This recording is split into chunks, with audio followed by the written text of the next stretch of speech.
keep you updated on the capital and financial markets. Here is a recap of what happened.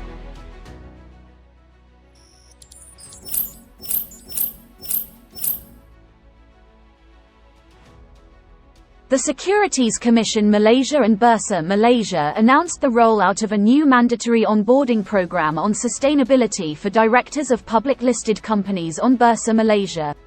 The Mandatory Accreditation Program Part 2, Leading for Impact, is an extension to the existing MAP, now known as MAP Part 1 under the Bursa Malaysia Main Market and ACE Market listing requirements. MAP's main focus is on corporate governance, including directors' roles, duties and liabilities as well as other obligations under the listing requirements. The Philippines Securities and Exchange Commission reaffirmed its commitment to sustainability initiatives in the Association of Southeast Asian Nations by renewing its membership in the ASEAN Taxonomy Board until 2025. The ATB is a dedicated body formed under the auspices of the ASEAN Finance Ministry and Central Bank Governors Meeting, which aims to develop, maintain and promote the ASEAN taxonomy for sustainable finance.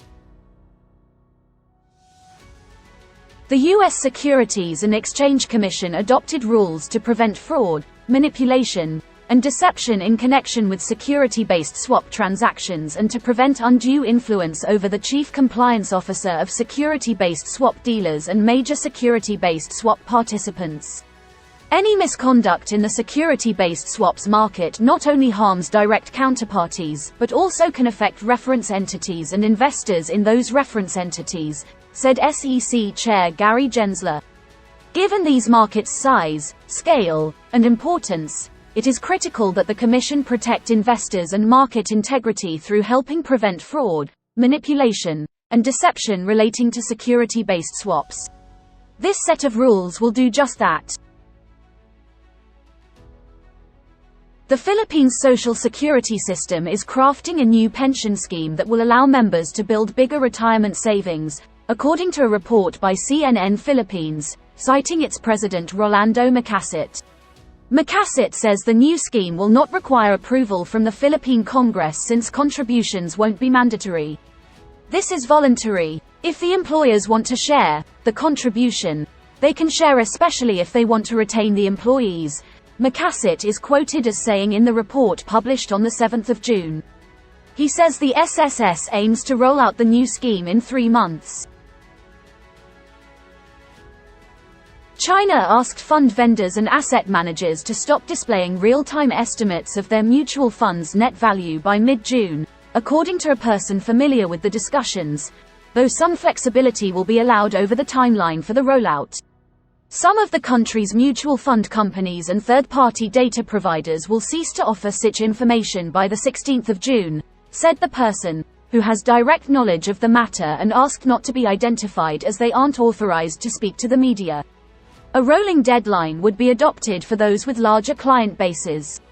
The move, which had been planned for months, is intended to guide investors toward long-term investment and protect their interests by reducing speculative day trading, the person said. FIMM is pleased to announce the release of its annual report 2022 with the theme, "In the Grand Scheme of Things." Visit FIMM's official website to download a digital copy. The latest e-zine is now available for download at FIMM's official website. This edition features articles on the usage of social media for investment marketing, an introduction to vulnerable investors as well as the recent Global Money Week.